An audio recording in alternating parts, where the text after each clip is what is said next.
Alhamdulillah alladzi bi ni'matihi tatimmu shalihat. Segala puji bagi Allah Jalla Jalaluh yang karena nikmatnya kebaikan-kebaikan menjadi sempurna,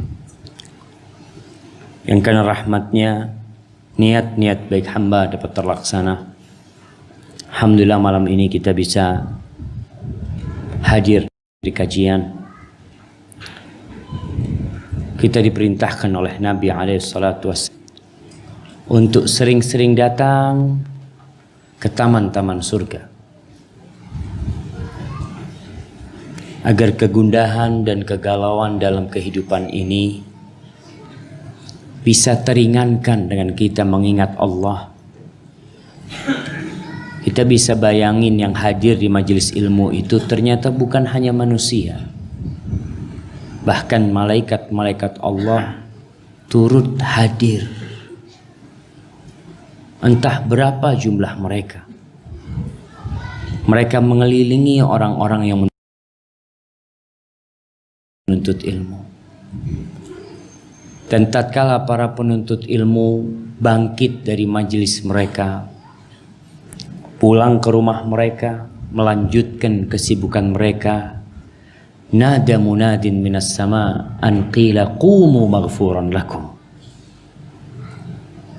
Akan ada suara yang menyeru di langit mengatakan, silahkan kalian bangkit dalam kondisi dosa-dosa kalian sudah diampuni. Subhanallah jamaah. Betapa agungnya majelis ilmu. Dan majelis ilmu itu bukan hanya di masjid. Karena kadangkala di kelas para penuntut ilmu kurang mengagungkan majelis ilmu di kelas. Karena apa? Wallahu a'lam. Apa penyebabnya? Atau karena kondisi kelas yang tidak seperti masjid. Karena kalau di masjid tahiyatul masjid, sholat dulu apa, yang mungkin nanti bisa kelasnya dipindah ke masjid, supaya ada ruh mengagungkan ilmu. Dan berasa ketika ustadznya keluar dari kelas, ketika antum lagi istirahat, Allah telah menyebut antum di sisi malaikat-malaikat yang jauh lebih mulia dari kita. Dan dikatakan kumu maghfuran lakum. Karena kita sedih jamaah, ketika salammu, berkah dan nikmatmu senantiasa engkau tambahkan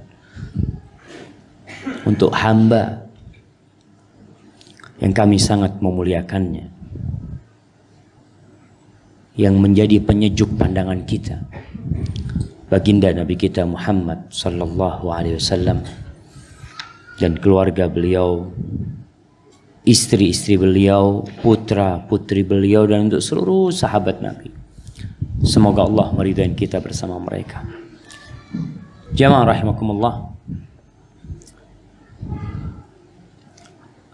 Sepertinya kajian hari Senin akan dipindah ke hari Selasa.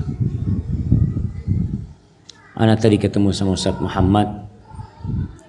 Soalnya ana hari Senin jam 8 itu harus ngisi di Roja TV. Jadi terkadang waktunya terlalu mepet.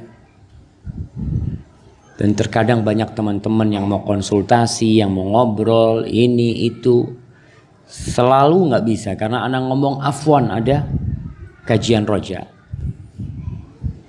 Dan terkadang ana baru datang dari luar kota hari Senin, sehingga Roja sering ana liburkan karena kecapean. Maka mulai pekan depan ana tadi sudah minta izin sama Ustaz Muhammad Nur Ihsan, kajian hari Senin akan jadi hari Selasa insyaallah ba'dal maghrib, dan hari Senin diisi oleh Ustaz Dr. Muhammad Nur Ihsan hafizahullahu ta'ala. Baik, kita akan melanjutkan kajian kita bab tentang mengeluh. Subhanallah jemaah. Kemarin ada seorang orang kaya raya. Dia cerita, Ustaz, istri anak kena kanker. Dan anak patah kakinya main bola. kita udah sampaikan bahwa mengeluh itu nggak boleh apabila mengeluhkan Allah kepada makhluknya. Tapi kalau memberikan informasi aku sakit kepala, itu nggak ada masalah. Memberikan informasi kepada temannya, mungkin dia punya obat, mungkin dia punya apa. Kadang-kala kita lihat di masyarakat itu kalau kita ngomong, antum sakit apa? Anak kena gula. Oh, ada obat nih, ada ini, ada itu. Mungkin dia menyampaikan, oh ada tukang pijet di sini. Jadi kita mengeluh untuk mendapatkan informasi dalam rangka berobat, itu nggak ada masalah. Kita akan lihat bagaimana Rasulullah Sallallahu Alaihi Wasallam. Silakan dibaca. Bismillahirrahmanirrahim. Alhamdulillahirabbil alamin. Wal 'aqibatu lil muttaqin. Wa la 'udwana illa 'alal zalimin. Wa sallallahu wa sallim 'ala nabiyyina Muhammad wa ala syafiina wa liwalidayhi wa lil hamimin. Wa al-imam Abu Abdullah Muhammad bin Ismail bin Ibrahim al-Bukhari Bukhari rahimahullah bil adab wa babu hal yakunu qawlan wa yakunu wa hikayah. Qala hadatsana Ahmad bin Isa qala hadatsana Abdullah bin Wahab qala akhbarani Hisham bin Sa'ad an Zaid bin Aslam an Atha bin Yasar. Subhanallah jemaah. Kita lihat Nabi kita Muhammad sallallahu alaihi wasallam. Penyebab bala itu dua. Penyebab bala itu dua. Yang pertama dosa dan kemaksiatan.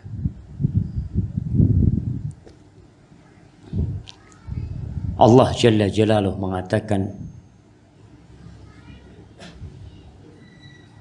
ma asaba. Kifal ayat syabab?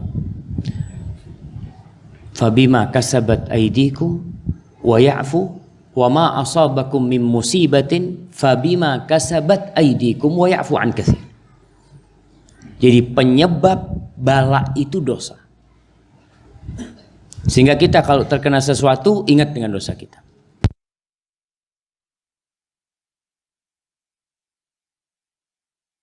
Orang. Di sini kita melihat bala yang menimpa para nabi. Mereka kena bala. Kita akan lihat bagaimana Rasulullah SAW menjelaskan balanya para nabi. Ternyata jauh lebih dahsyat dari bala kita. Kenapa? Karena Allah ingin mengangkat derajat mereka. Derajat di mana? Derajat di kesabaran. Jadi ada derajat yang tinggi yang disediakan oleh Allah Jalla Jalaluhu yang seorang hamba tidak bisa mencapainya dengan amalannya. Dia mau sholat sepanjang hidupnya tuh derajat gak bisa dia capai. Dengan apa dicapai? Dengan kesabaran dia. Maka sehingga perlu dikasih bala. Makanya orang-orang yang sabar beda sama ibadahnya orang-orang yang syukur. Beda nih. Allah ingin menggabungkan buat orang-orang pilihan Allah semua bentuk peribadatan. Syukur dan sabar.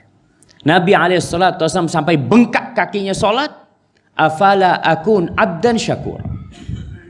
Apa tidak pantas aku menjadi hamba yang bersyukur. Beliau mencapai tingkat yang tinggi dalam kesyukuran. Tapi beliau juga mencapai tingkat yang paling puncaknya dalam kesabaran. Fasbir kama sabara ulul azmi minar rusul. Nabi-nabi yang paling mulia ada 5. Yang paling mulia di antara 5 adalah Nabi kita Muhammad sallallahu alaihi wasallam. Di dalam hadis ini Imam Bukhari mengatakan telah mengajarkan kepada kami Ahmad bin Isa. Dia berkata telah mengajarkan kepada kami Abdullah bin Wahab. Dia berkata telah mengajarkan kepadaku Hisham bin Sa'ad dari Zaid bin Aslam dari Atha bin Abi Yasar rahimahullahu taala an Abi Sa'id Al-Khudri radhiyallahu taala anhu. Annahu dakhala ala Rasulillah sallallahu alaihi wasallam wa huwa mau'u. Abu Sa'id datang membesuk Nabi alaihissalatu wassalam. Masuk ke dalam rumah Nabi alaihissalatu wassalam dalam kondisi Nabi itu sedang mau'uk. Dikatakan mau'uk ini sedang demam.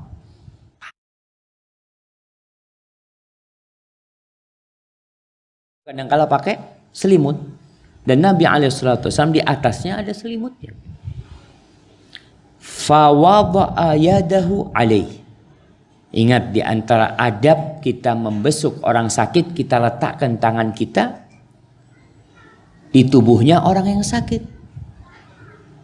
Di tangannya, di keningnya, di kakinya, di mana aja. Abu Sa'id Al-Khudri meletakkan tangannya di atas selimut yang menutup Nabi SAW.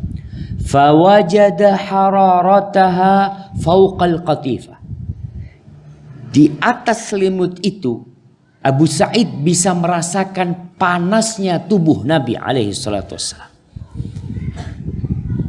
Subhanallah jemaah. Pada waktu itu belum ada alat pengukur panas.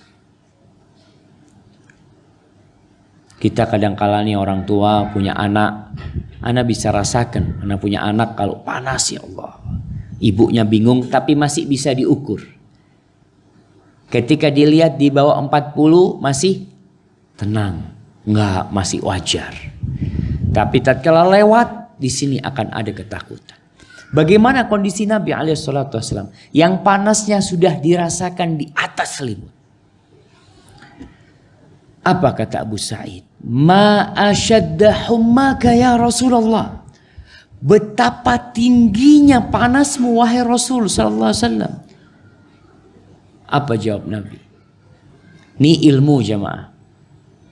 Ketika orang memiliki ilmu, apapun yang menimpa dia, dia akan tenang.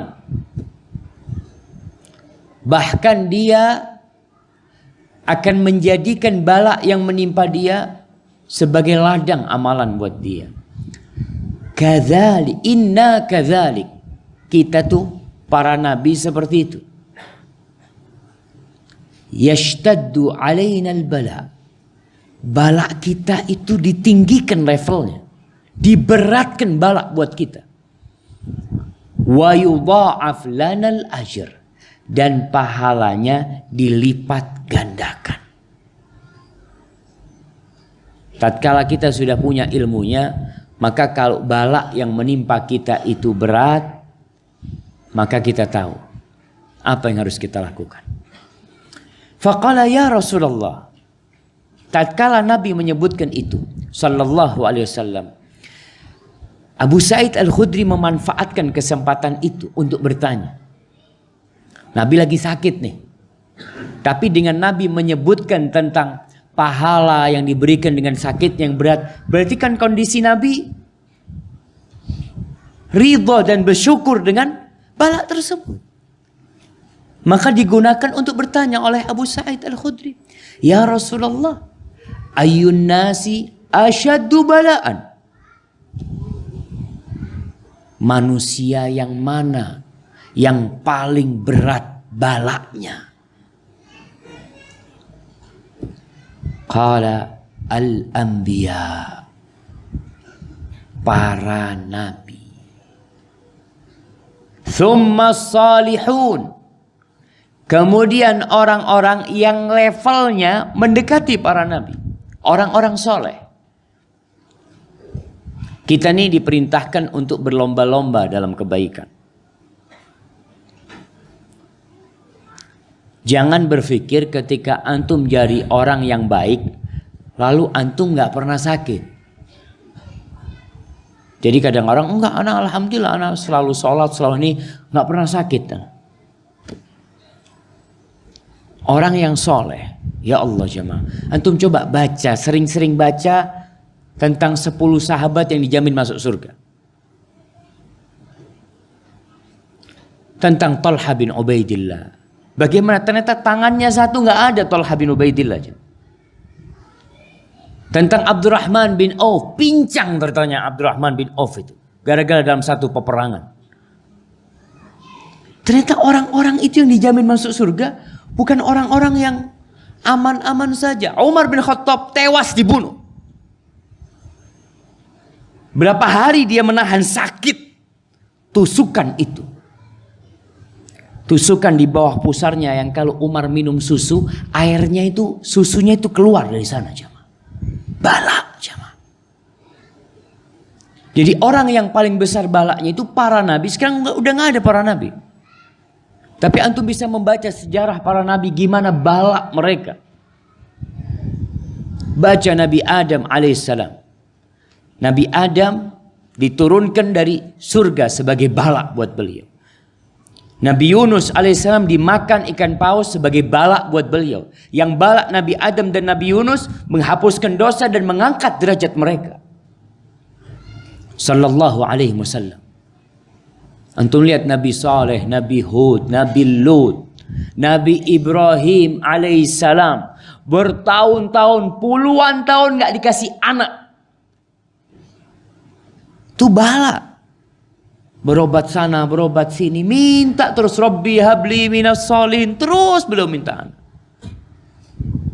Nabi Isa alaihissalam dikejar-kejar untuk dibunuh oleh kaum. Nabi Musa, Nabi Sulaiman. Jangan dipikir Nabi Sulaiman raja yang begitu perkasa. Itu mencapai tingkatnya tanpa balak, dikasih balak. Disebutkan beberapa bulan beliau itu tidak jadi raja. Karena yang menduduki rajanya adalah syaitan. Akhirnya dengan kesabaran beliau, Allah angkat, diberikan yang lebih baik. Maka ingat, penyebab bala itu ada dua.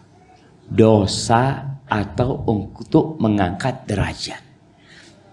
Terkadang tergabung nih untuk menghapuskan dosa dan mengangkat derajat. Kalau antum kena bala, baik kemiskinan, ada yang hilang barangnya, helmnya hilang, HP-nya hilang. Apa yang harus antum lakukan?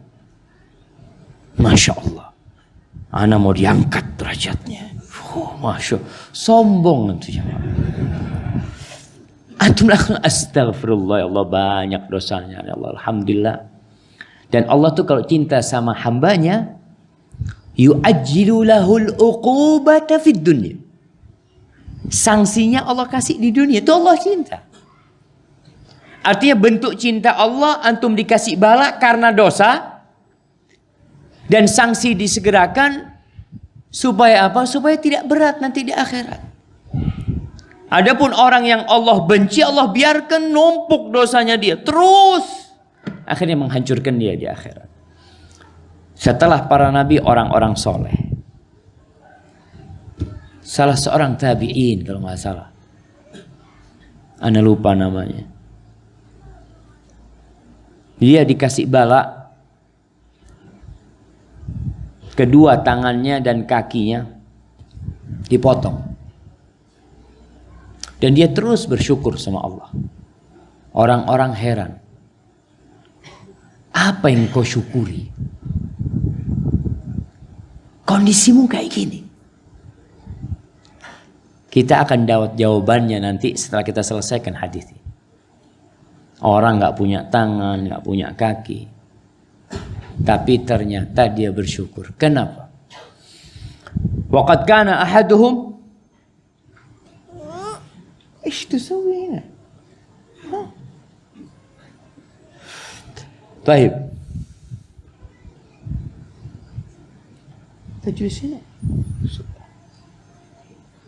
Ini anaknya siapa jamaah?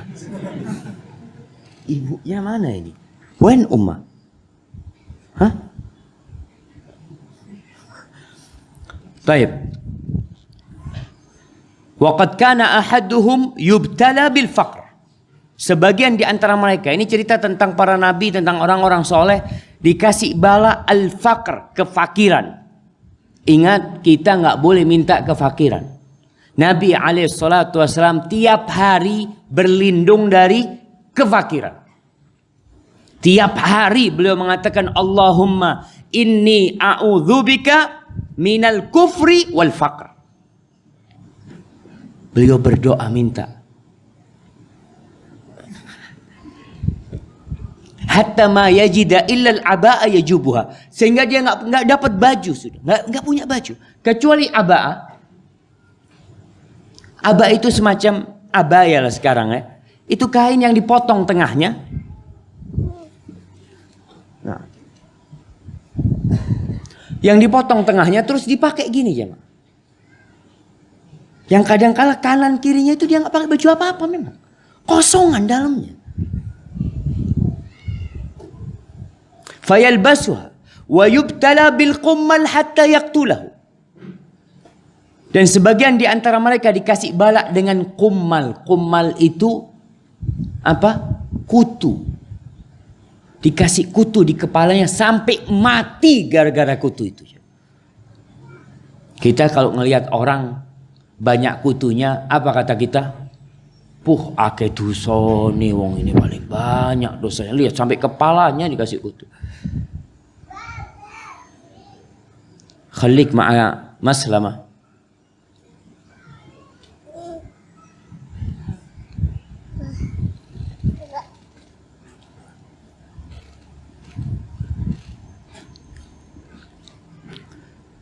Jamaah itu orang-orang soleh dikasih balak di kepalanya. Artinya penyakitnya ini buruk. Mungkin kita kalau melihat, aduh gak pantas kayaknya orang dikasih penyakit gini kalau orang soleh. Akhirnya kita berpikir yang enggak-enggak terhadap orang itu. Ternyata ada orang-orang yang memang diuji sama Allah karena mereka soleh. Wala ahaduhum kana ashadda farahan bil bala min ahadikum bil ata.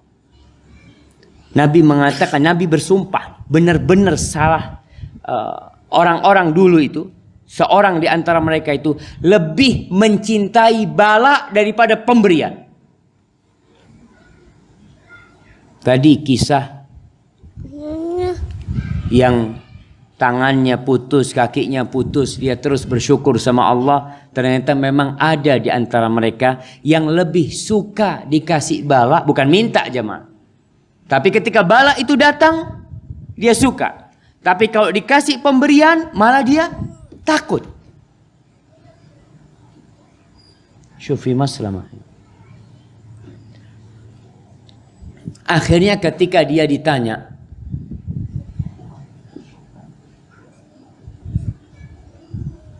ya Allah, khalik ma'a kakak maslamah.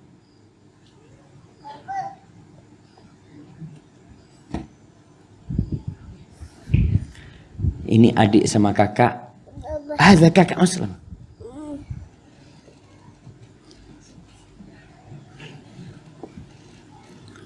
Baik. Sampai mana kita? Syuf miskin an-nas bisababika. شوف الناس كلهم يشوفون. ها ايش تسوي هنا؟ خليك مع كاكا اشتري حلاوه مع كاكا. هيك هاي كاكا اشتري حلاوه. هاي كاكا خلي شوي مثلا شوي.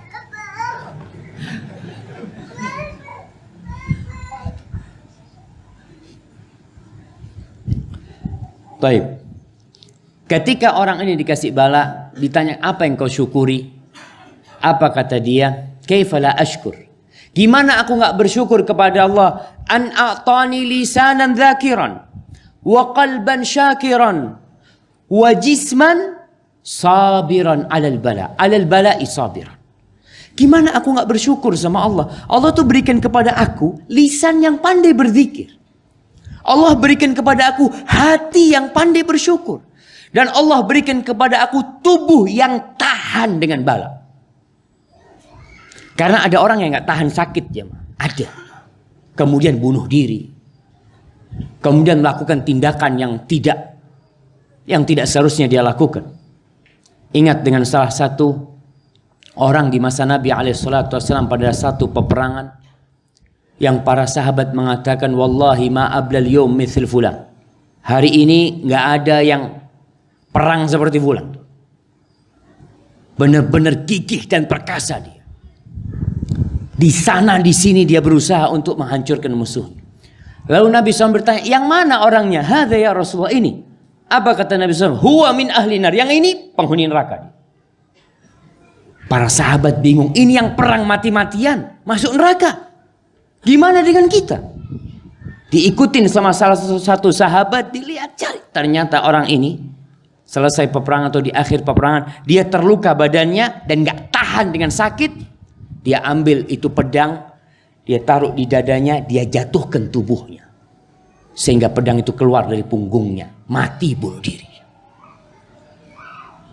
Maka tadi orang yang dia mengatakan bersyukur Allah kasih badan yang tahan. Dan kita perlu memberikan motivasi kepada saudara-saudara kita yang sakit, jemaah. Karena ada di antara mereka yang putus asa dari kehidupan ini.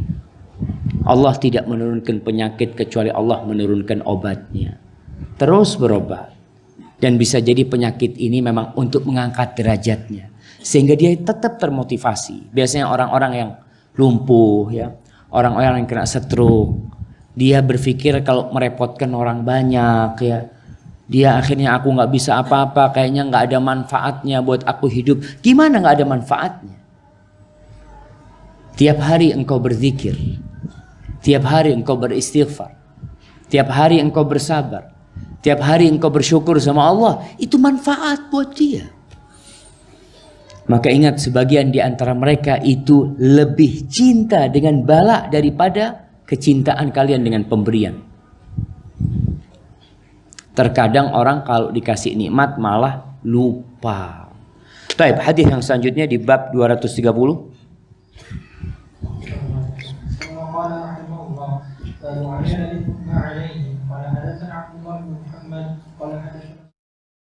Iyadatul mughma alaih, bab tentang membesuk orang yang pingsan, orang yang koma. Kita kadang kala dikasih kabar fulan pingsan di rumah sakit, koma sudah 2 hari, nggak sadar. Apakah masih dibesuk? Dan di sini kita lihat, Islam itu mengajarkan keikhlasan, bukan pencitraan. Dalam kondisi yang sakit, pingsan, kita disyariatkan untuk membesuk. Dia tahu nggak kita hadir? Nggak tahu. Karena ada orang-orang yang membesuk orang sakit untuk setor muka. Bosnya sakit, dia datang. Bos, gimana, sehat bos? Sekedar untuk setor muka, anak hadir loh bos ini bos. Enggak, Islam tidak mengajarkan seperti itu. Jadi dalam kondisi orang itu pingsan, kita membesuk. Tujuannya apa?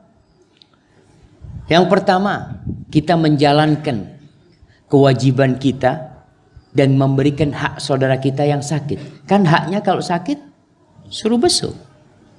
Yang kedua, kita mendapatkan fadilah membesuk orang yang sakit.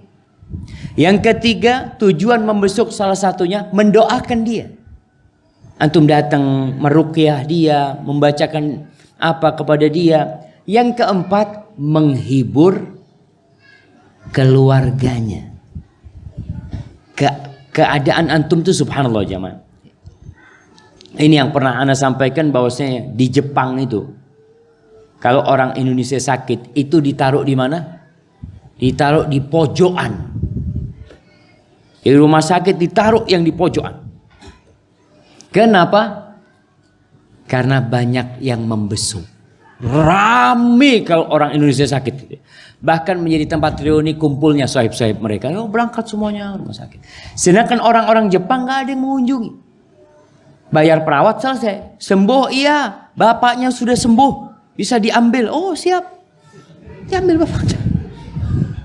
Subhanallah. Ini enggak. Karena Muslim tahu dengan kewajiban dia memberikan haknya. Jadi tujuan kita salah satunya adalah menghibur keluarganya.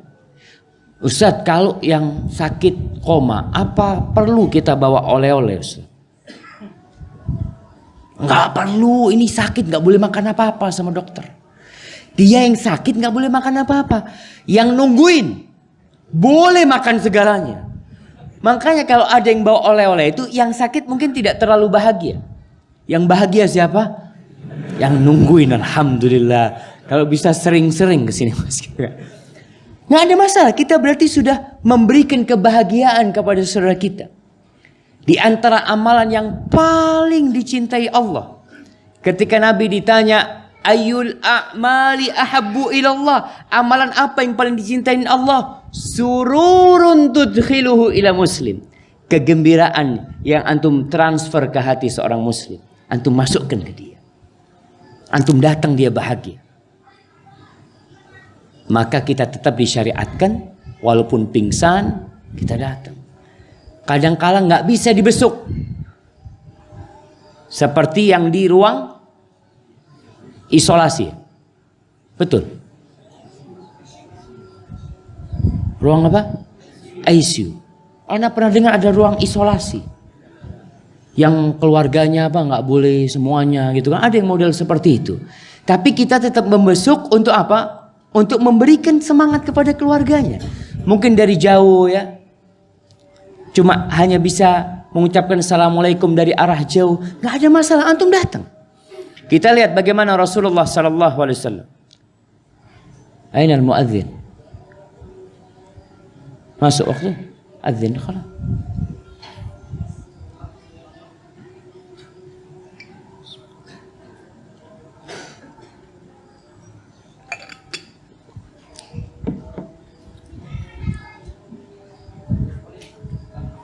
Baqiya qalil. كيف لم يدخل الوقت؟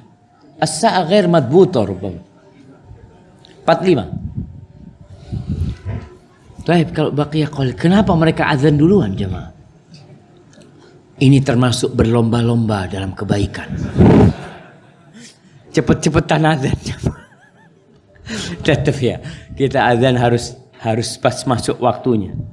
Karena kadang-kala bulan Ramadan tuh banyak yang request ke radio, Pak bisa nggak azannya dimajukan Pak? Karena azan dimajukan gimana? Al-Imam Bukhari mengatakan haddatsana Abdullah bin Muhammad, dia berkata telah mengajarkan kepada kami Sufyan dari Muhammad bin Al-Munkadir, dia mendengar Jabir bin Abdullah radhiyallahu taala anhuma. Ingat nih, Jabir seorang pemuda yang menikah dengan janda. Jadi mahasiswa nggak harus menikah dengan gadis, nggak harus.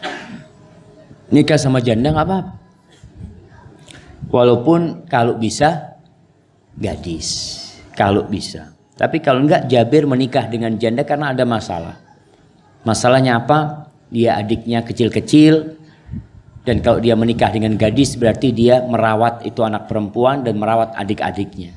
Dia memerlukan seorang yang bisa menggantikan posisi ibunya, merawat adik-adiknya.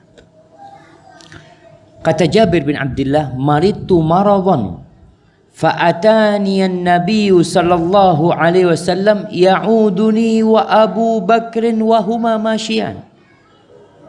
Aku pernah sakit, parah nih sakitnya Jabir. Kemudian datang Nabi sallallahu alaihi wasallam menjengukku bersama Abu Bakar. Bayangkan jamaah, yang menjenguk Jabir bin Abdullah, manusia termulia di muka bumi ini. Kemudian manusia termulia sesudah Nabi Muhammad sallallahu alaihi wasallam dari umat ini, Abu Bakar Siddiq radhiyallahu taala anhu.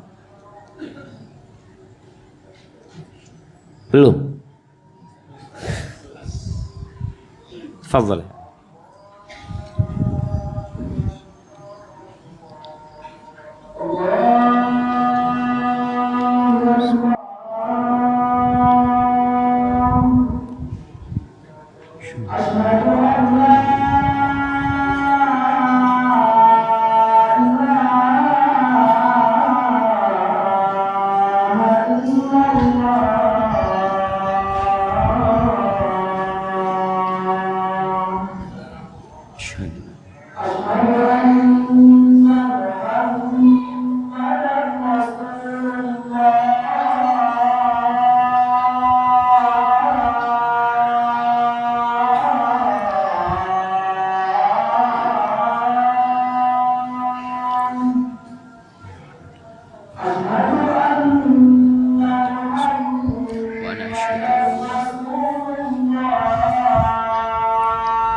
على الصلاة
Allah.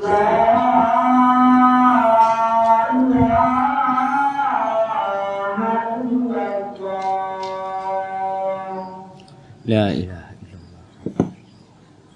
Allahumma salli ala Muhammad wa ala Muhammad kama sallaita ala ali Ibrahim innaka Hamidum Majid. Allahumma rabb hadhihi ad-da'wati at-tammah was-salati al-qa'imah ati Muhammadan wasilatal fadilah wa maqamin mahmud alladhi wa'ata. Allahumma salli wa sallim ala Muhammad. Baik. Kembali kepada kisah Jabir bin Abdullah radhiyallahu taala anhuma. Dia dibesuk sama Nabi alaihi salatu wassalam wa huma masyian. Dan keduanya sedang berjalan kaki. Artinya nggak naik kendaraan. Sekarang nih jamaah, semoga Allah mengampuni dosa-dosa kita. Sarana untuk membesuk, sarana untuk berkunjung, sarana untuk silaturahim, itu benar-benar sangat mudah sekarang. Ada taksi online, ada ojek online. Dulu saja, Abah Ana cerita, dulu di Jember itu yang punya mobil cuma 5 orang. Di masa dia, masa kakek Ana, hanya 5 orang. Yang punya motor itu orang kaya raya. Jadi punya motor, jangan ditanya itu kaya raya.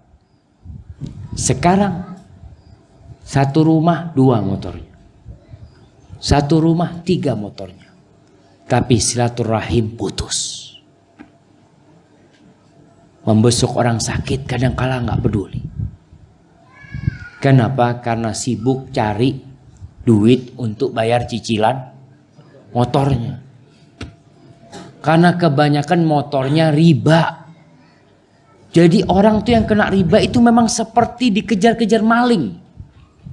Dia harus ini akhir bulan, ini itu. Maka ternyata barokahnya hilang. Seharusnya sarana yang mengantarkan kita kepada ketaatan tidak bisa mengantarkan kita kepada ketaatan. Karena ada masalah sama kitanya. Maka ini jalan kaki. Sekarang ada kendaraan, gunakan kendaraan itu untuk yang bermanfaat. Fawajadani ughmiya alaihi. Nabi SAW masuk mendapati aku dalam kondisi pingsan. Pingsan nih. Tentunya dia tidak tahu dengan bagaimana ketika Nabi masuk menjumpai Jabir. Dia mendapatkan cerita dari keluarganya. Kenapa? Kalau orang pingsan mau nggak mau keluarganya ada di sana. Kita lihat kalau orang pingsan semua kumpul. Bagaimana membuat orang itu siuman? Thumma fatawadda'an nabiyyu sallallahu alaihi wasallam. Kemudian Nabi alaihi salatu wassalam berwudu. Thumma sabba wudu'ahu alayya. Beliau berwudu, kemudian air wudunya itu.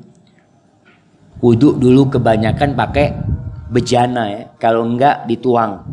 Pakai kayak ceret, nggak seperti keran-keran yang ada sekarang. Maka air wudhunya itu kemudian disiramkan kepadaku. Fa'afaktu. Ini barokah Rasul SAW. Nabi itu barokahnya di tubuh beliau ada barokah. Di bekas minumnya ada barokah. Di bekas makannya ada barokah. Di rambutnya ada barokah sallallahu alaihi wasallam. Di ludahnya barokah sallallahu alaihi wasallam. Tapi itu hanya untuk Rasulullah Sallallahu Alaihi Wasallam. Jangan antum pura-pura ngeludah nih barokah udahnya. Nah, sini tangannya. Tuh. Jemaah, antum siapa antum? Maka ingat itu untuk Nabi Alaihi Wasallam. Walaupun ada khilaf di antara para ulama tentang bekas orang-orang soleh apakah barokah. Tapi dalil-dalil menunjukkan yang barokah itu hanya Nabi alaihi salatu wassalam di fisiknya. Adapun orang yang soleh barokah di ilmunya, barokah di doanya. Fa'afaktu, aku siuman, terjaga. Fa'idzan Nabi sallallahu alaihi wasallam. Di sini baru sadar Jabir, ternyata ada Nabi sallallahu alaihi wasallam. Fakultu. Lihat jamaah. Ketika Jabir terjaga, dia tidak memikirkan tubuh dan fisiknya. Dia memikirkan sesuatu yang berkaitan dengan hukum Allah. Faqultu ya Rasulullah kaifa asna'u fi mali. Apa yang aku lakukan? Gimana nih aku berbuat dengan hartaku? Dia tahu bagaimana orang-orang jahiliyah sebelum datangnya Islam. Siapa yang mendapatkan harta? Perempuan-perempuan gak dikasih bagian. Bahkan istri bapaknya dijadikan warisan sama anak-anaknya. Maka Jabir bin Abdullah langsung bertanya berkaitan dengan hukum Allah. Ini kesempatan, ada orang yang datang dan dia adalah Nabi. Iqdi fi mali. Gimana? Putuskan dalam urusan hartaku ini gimana nih? Falam yujibni bi syai'in. Nabi SAW tidak menjawab. Para ulama mengatakan, kita lihat bagaimana Rasulullah SAW. Ketika beliau tidak tahu jawabannya, beliau diam. Beliau menunggu wahyu turun. Dan ini bukti kalau Nabi kita Muhammad sallallahu alaihi wasallam, wa ma yantiqu 'anil hawa in huwa illa wahyun yuha. Nabi itu tidak berbicara dari hawa nafsunya, enggak sesukanya Nabi berbicara. Yang disampaikan Nabi SAW adalah wahyu yang diturunkan kepada beliau SAW. Di masa sekarang banyak orang-orang yang hanya sekedar memakai imamah, memakai peci, memakai surban sama gamisnya, pegang mimbar, ceramah dan menjadi mufti. Jemaah, akan datang satu masa di mana kata Nabi SAW, ulamanya tinggal sedikit. Yang banyak siapa? Penceramah. Akan datang satu masa oratornya banyak, tukang ceramah banyak sekali. Tapi ulama tinggal sedikit. Dan ini khususnya buat mahasiswa. Antum mau jadi ulama apa mau jadi penceramah? Kalau mau jadi penceramah nggak usah kuliah. Apakah harus kuliah menjadi penceramah? Lulus SMA bisa ceramah. Kalau urusan ceramah, latihan menjadi orator, belajar retorika, bagaimana menyampaikan, udah baca buku, dapat satu maklumat, sampaikan. Itu jadi penceramah. Tapi yang dibutuhkan umat itu bukan penceramah. Yang dibutuhkan umat itu ulama. Karena pewaris para nabi itu ulama apa penceramah? Ulama. Al-ulama warasatul anbiya. Menjadi ulama itu harus lelah, harus capek, meninggalkan sebagian kesenangannya. Sebagian mahasiswa Masya Allah, kalau suruh main bola, bismillah, ya Allah, kita harus semangat. Semangat gak baik, main bola semangat. Nutut ilmu, kajian, tidur. Nggak Ustaz, anak khusyuk aja Ustaz. Allah yahfad min kulli syarr. Maka ingat, ketika antum ditanya tidak bisa jawab, diam. Anak tuh paling suka pertanyaan tertulis. Kenapa? Kalau nggak bisa jawab gak usah dibaca. Taruh aja. Antum kalau pertanyaannya nggak dibaca sama Ustadz, berarti Ustadznya nggak bisa jawab. Tapi kalau tanya langsung, kadang-kadang kan kita malu, ya Allah, nanti anak dikatakan nggak bisa jawab. Akhirnya jawab. Jawabnya ke Watu Ulo dulu. Nanti sampai Bondowoso, muter. Dia hanya ngeles. Antum nggak tahu, bicara nggak tahu. Dan itu tidak akan merendahkan antum. Nih buat para mahasiswa. nggak akan merendahkan antum. Orang malah akan percaya dengan fatwa antum. Kenapa? Fulan tidak menjawab kecuali dia dengan ilmu. Kenapa? Kalau nggak tahu dia bilang nggak tahu. Imam Malik pernah kedatangan penanya, mustafti dari Andalusia. Ada 43 atau berapa pertanyaan yang diajukan kepada Imam Malik. Yang dijawab cuma 3 sama Imam Malik. Orang ini heran. Imam, engkau Imam Malik, masa cuma sedikit yang dijawab? Loh, sampaikan ke orang-orang bahwa Malik gak bisa jawab. Sampaikan. Ini urusannya kita nih. Kalau menjawab sebuah fatwa, urusannya sama Allah nih. Ketika kita mengatakan halal padahal haram, antum akan bertanggung jawab di hadapan Allah. Maka kata Allah, wala taqfu ma laysa laka bihi ilmu. Antum jangan ikut-ikut berfatwa menyampaikan sesuatu yang antum gak punya ilmunya. Jangan sampai umat tersesat gara-gara fatwa kita. Dan memang diantara balak yang besar buat umat ini itu dimatikannya para ulama. Tapi alhamdulillah dengan adanya antum yang belajar di masjid ini, yang datang ke majelis ilmu ini, dan mahasiswa yang datang dari penjuru dunia, mudah-mudahan bisa memberikan fatwa yang tepat untuk umat. Dan sering ngomong la adri antum. La adri ya la adri sudah. Mau dicela, mau dicaci maki, ini ustadz gimana nggak bisa jawab? Iya, nggak bisa jawab. Daripada antum jawab terus salah. Lebih parah mana sekarang? Antum ngomong nggak tahu, atau antum jawab padahal antum nggak tahu, tapi antum jawab kemudian salah jawaban antum. Antum tanggung jawab ya. Kalau zaman dulu enak. Kenapa zaman dulu enak? Yang tanya cuma satu orang. Bilang, "Momai ana salah," jawab. Ana kan tinggal cari orang itu. Afwan, ternyata jawaban ana salah.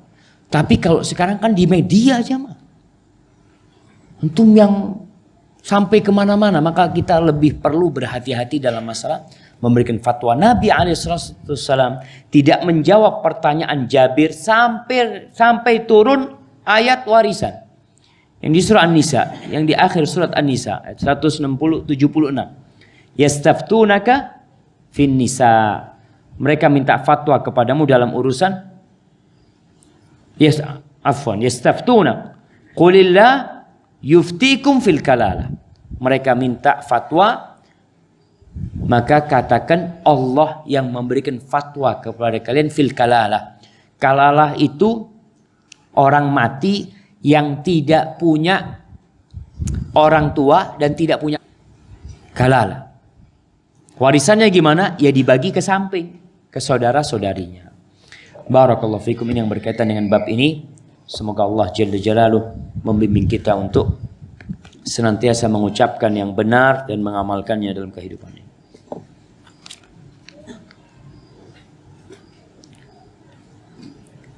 Anak orang yang jarang sakit.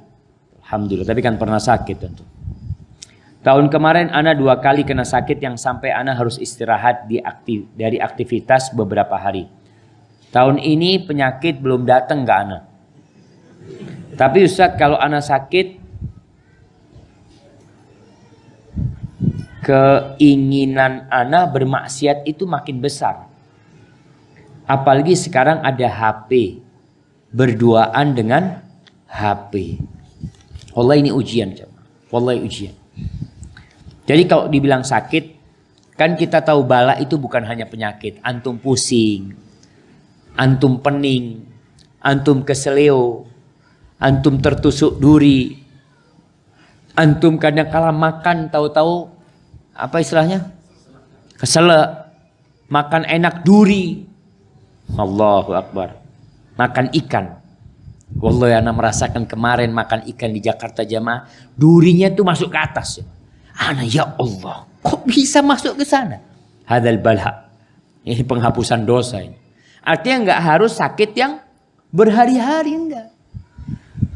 Kalau ternyata ada orang yang memang ujian jamaah, ketika antum sendirian di dalam kamar, teman setia kita sekarang apa? HP. Dulu teman setia kita itu kitab. Maka usahakan kembali kepada kitab. Ketika antum sakit, HP-nya taruh. Minta kitab. Mau tidak mau, orang itu kalau menunggu, dia akan melakukan apa saja. Kadangkala nih, orang di rumah sakit lagi nunggu dokter belum datang, beli kacang. Nunggu sampai habis kacangnya, dokternya belum datang. Apa yang dilakukan? Bungkus kacangnya dibaca sama dia. Koran tahun 1997. Dia baca. Maka bagaimana sekarang kita ketika sakit, keinginan berbuat maksiat, sebenarnya masalahnya karena dia sendirian. Coba banyak orang nggak akan berbuat maksiat. Karena kita lebih takut sama orang daripada sama Allah. Syama. Maka mungkin caranya seperti itu. Barakallahu fiikum.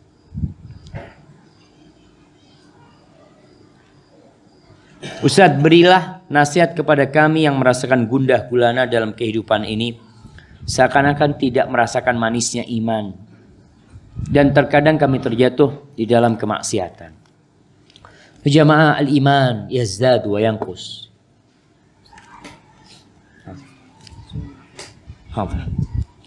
Iman itu naik turun. Kita kadangkala ada waktu-waktu merasakan nikmat beribadah. Tapi kadangkala kita kalau sudah berbuat maksiat, maksiat itu melahirkan kemaksiatan. Maksiat lagi, maksiat lagi, maksiat lagi. Apa yang harus antum lakukan ketika itu? Ikat tali itu. Seperti tasbih, kalau lepas itu gelundung. Gelundung itu apa? Apa? Gelinding. Iya, itu lepas semuanya. Maka segera antum selamatkan diri antum. Dengan minta sama Allah Jalla Jalaluh agar dikuatkan. Kemudian baca tentang siar para nabi, siar salafus saleh. Datang ke perpustakaan nih. Ana nasihatkan kepada mahasiswa khususnya. Ana sering melihat perpustakaan itu sepi aja, Mak. Sepi. Kayak kuburan.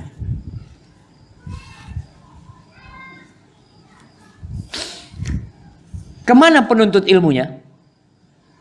Ada di mana? Di sebelahnya maktabah. Tahu antum? Sebelahnya maktabah, perpustakaan, ada apa di situ? Ruang makan. Rame ruang makan. Padahal tiap hari mereka melewati maktabah. Maka salah satu untuk menaikkan keimanan kita itu, antum masuk ke perpustakaan. Nggak bisa baca, masuk aja. Kalau yang bertanya ini bukan mahasiswa orang luar, antum, Ustaz, hati ana lagi gundah, Ustaz. Masuk ke perpustakaan, antum lihat aja. Tambah sumpah, Ustaz. Insya Allah enggak, ya. Di situ antum akan dapat suasana yang baru. Karena kita butuh suasana yang baru. Kenapa orang-orang yang gundah biasanya meninggalkan rumahnya? Kalau orang nggak benar dia akan ke kafe. Kalau nggak benar dia akan ke tempat-tempat maksiat. Karena memang dia memerlukan suasana yang berbeda. Antum masuk ke perpustakaan, datang ke tempat sahib-sahib antum, baca sejarah salafus saleh, baca Qur'annya. Karena Qur'an ini menambah keimanan. Paling nggak, subhanallah, Qul huwallahu ahad, antum baca tafsir. Sebagian kita itu pernah membaca tafsir Qul huwallahu ahad mungkin 5 tahun yang lalu. Merasa sudah punya ilmunya, antum baca lagi. Baca lagi Al-Fatihah. Kalau bisa tiap pekan antum baca tafsirnya Al-Fatihah. Karena di situ supaya sholat kita ini berkualitas. Kita kadang-kala sholat, iya kemarin kita baca tafsir, akhirnya sholatnya lebih khusyuk. Pekan depan mulai lemah, baca tafsirnya Al-Fatihah. Yang memang itu kita baca selalu. Baca sifat sholat Nabi. Baca lagi bacaan-bacaan itu dan artinya. Insya Allah akan memotivasi kita untuk merasakan manisnya keimanan. Allah jalla.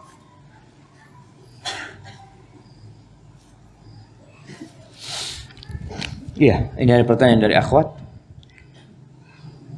Ustaz, saya mau bertanya, saya punya keluarga yang tidak ada yang beribadah. Kadang memakan uang haram, riba. Sedangkan saya tidak bekerja, ikut makan uang haram tersebut. Dan di lingkungan saya semua yang dilakukan bid'ah dan keluar dari sunnah-sunnah. Dan itu sulit menjadikan anak istiqomah. Keluarga sedikit menjauh semenjak saya bercadar. Mereka merasa aneh terhadap saya. Apa yang harus saya lakukan, Ustaz? Apa harus hijrah ke tempat lain? Subhanallah jemaah. Orang yang mengenal agama Allah lebih dalam lagi, biasanya akan lebih sulit hidupnya. Kenapa? Karena itu ujiannya. Antum bisa lihat istrinya Fir'aun dibantai sama suaminya sendiri. Asia binti Muzahim. Antum bisa lihat Masyitatu binti Fir'aun, tukang sisirnya, putrinya Fir'aun, dimasak anak-anak dalam kondisi dia melihatnya. Jadi perjuangan itu harus dilakukan. Jangan mengharap masuk surga dengan santai-santai. Enggak jemaah.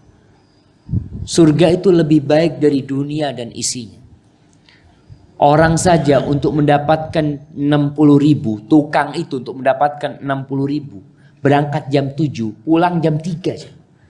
Panas-panas dia, hanya 70.000, 60.000 yang dia dapat. Bagaimana kalau yang dicari itu luasnya seluas langit dan bumi? Bagaimana yang tempat cemetinya, tempat cemeti di surga itu lebih baik dari dunia dan isinya? Maka tidak diragukan lagi hal itu memerlukan pengorbanan dan perjuangan yang jauh lebih dahsyat daripada untuk mendapatkan 70.000. Nasihat anak anti sabar. Berusaha untuk bekerja, untuk mencari penghasilan. Atau kalau memang udah nggak tahan, anak kayaknya kalau di tempat itu Ustaz bisa nggak beribadah. Karena kondisi tempatnya itu sholat kadang-kala tidak. Orang-orang yang mencari dunia. Tapi kalau anti bisa bertahan di situ, jadilah lentera yang menerangi. Keberadaan anti di situ pelan-pelan mudah-mudahan menerangi. Kalau dikatakan aneh, wajar. Aneh. Alhamdulillah dengan kasus cadar yang terangkat kemarin di media. Urusan kampus yang melarang mahasiswa bercadar. Ini sebagai subhanallah ya. Rubba daratin nafi'ah. Berapa banyak perkara-perkara yang membahayakan ternyata bermanfaat. Seperti kejadian itu. Akhirnya jadi manfaat buat semuanya. Mereka tahu oh ternyata cadar itu dalam mazhab Syafi'i saja sebagian ulama Syafi'i mengatakan wajib. Orang jadi faham, oh kenapa selama ini kita di mazhabnya Syafi'i. Tapi kenapa masih banyak umpamanya yang mandi di sungai telanjang? Antum lihat kadang-kala. Banyak yang tidak berjilbab.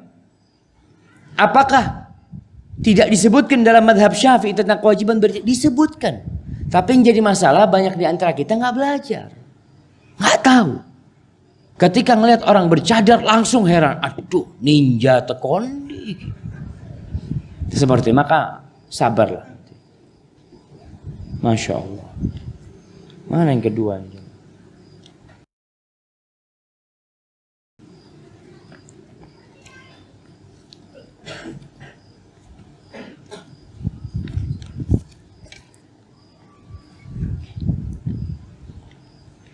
Ustadz, bolehkah istri meminta cerai pada suami karena suami tidak mau berhenti merokok? Padahal suami tahu itu haram. Jazakallah khairan. Subhanallah ya. Ya, rokok ini balak jemaah. Artinya masalah hukum rokok, ya kita sudah tahu semua ada perbedaan pendapat di antara para ulama yang akhirnya mengerucut, satu mengatakan haram, satu mengatakan makruh. Tapi kalau mau dikaji lagi, kita akan tahu kalau rokok itu hukum yang lebih tepat untuk dia adalah haram. Walaupun kita tetap menghargai orang yang berpendapat tadi makruh. Kenapa kita memilih yang berpendapat haram? Karena jelas-jelas rokok itu berbahaya. Ana tadi pagi naik pesawat itu dari Jakarta sama satu orang Yang dia dulu kerja di perusahaan rokok lah. Dia pindah sekarang. Sekarang rokok sudah mulai mulai berkurang orang merokok. Kenapa? Semakin banyak yang mengetahui kalau rokok itu nggak ada manfaatnya. Kalaupun ada manfaatnya sedikit. Apa manfaatnya? Kalau habis makan nggak kecut. Orang kan, Ustaz, kalau nggak ngerokok habis makan, Ustaz, kecut mulutnya, Ustaz. Ya antum makan gula, makan garam apa supaya manis. Makanya orang kadang-kala kalau berhenti merokok itu betul itu ini balaknya buat orang perokok. Gak mudah meninggalkan rokok. Anak-anak SMP pada ngerokok. Kita lihat. Dan biasanya yang banyak merokok itu memang sekarang yang banyak itu yang menengah ke bawah. Orang-orang yang sudah berpendidikan, orang-orang yang sudah ngerti mulai meninggalkan rokok. Karena memang berbahaya. Berbahaya. Bahkan Ana sering sampaikan bahwa pemerintah kita ini sebenarnya mengharamkan rokok. Tapi masih malu-malu. Buktinya apa? Ditulis rokok membunuhmu. Pemerintah sepakat bahwasanya bunuh diri haram, nggak boleh. Bagaimana dengan orang-orang yang terus merokok dan tahu rokok itu membunuh dia? Apakah boleh minta cerai? Ya enggak lah. Ini suami dibenahi. Suaminya dibenahi. Karena memang meninggalkan rokok berat. Ana punya satu cara orang yang mau meninggalkan rokok itu dikasih tahu teman di Pekanbaru. Ana ingat dulu dia cerita, Ustaz, Ana itu bertahun-tahun berhenti ngerokok balik lagi, berhenti ngerokok balik lagi. Ternyata Ustaz, Ana itu belum pernah doa minta sama Allah supaya bisa berhenti ngerokok. Akhirnya satu hari Ana kepikiran. Ana berdoa, ya Allah bantu hamba berhenti ngerokok. Besoknya Ana muntah darah. Berhenti ngerokok. Betul. Artinya dengan dia minta sama Allah, Allah kasih wasilah buat dia, sarana yang dia berhenti ngerokok. Kan sebagian orang memang gak ada niat mau berhenti ngerokok. Insya Allah Ustaz, insya Allah. Insya Allah lah. Ana akan berusaha, Ana sudah ngurangin Ustaz. Berarti kan dia bukan mau berhenti. Maka anti yang punya suami perokok, sabar. Sabar. Dan mudah-mudahan suaminya bisa berhenti ngerokok. Karena tadi ini penyakit lama yang mengobatinya kadang-kala butuh waktu yang cukup lama. Assalamualaikum warahmatullahi wabarakatuh. Pertanyaan terakhir jamaah. Assalamualaikum. Semoga Allah senantiasa menjaga Ustadz dan kita semua di dalam kebaikan. Ustadz, apakah jomblo juga bala? Yang jika kami bersabar akan membuahkan pahala yang besar. Gimana menurut antum jamaah? Jomblo ini bala apa bukan? Nah, antum jomblo. Buat antum bala bukan jomblo? Hah? Bala apa anugerah? Tergantung kapan jomblonya. Kalau sudah cukup umur dan sudah mampu nikah tapi nggak nikah-nikah jadi bala. Tapi kalau memang dia sedang menuntut ilmu, sedang belajar, sedang ingin menjadi ulama, bisa jadi jomblo itu anugerah dari Allah. Dan antum ana kasih tahu nih, orang yang pengalaman. Ana ketika belajar di Madinah, ketika kita bujangan, masya Allah. Berangkat ke Masjid Nabawi, ada syekh di sana berangkat kita. Daurah di Riyadh berangkat. Setelah menikah, nggak bisa kemana-mana. Mau jauh-jauh istri di negeri orang, tinggal sama siapa di sana? Akhirnya muncul anak yang pertama, mulai berangkat ke dokter, belanja ini, belanja itu. Anak mulai besar, ya Allah, kita jadi supir, ngantarkan anak sekolah, nunggu di sekolahan, pulang sekolah. Artinya ketika menikah itu bala juga. Ujian semuanya buat kita. Maka kondisi antum kalau memang sudah cukup umur, nggak nikah-nikah, anak sudah 30 tahun, Ustaz nggak kawin-kawin, bala buat antum itu. Karena sudah waktunya. Tapi ketika antum nggak, anak memang mau serius nuntut ilmu, anak takut terganggu dengan menikah umpamanya, ya ahlan wa sahlan. itu jadi anugerah, dan kalau antum memilih untuk menikah, ya antum harus siap dengan resikonya. Hadza wallahu a'lam bishawab. Itu yang bisa kita kaji pada kesempatan kali ini. Subhanakallahumma wa bihamdika asyhadu an la ilaha illa anta astaghfiruka wa atubu ilaik. Assalamualaikum warahmatullahi wabarakatuh.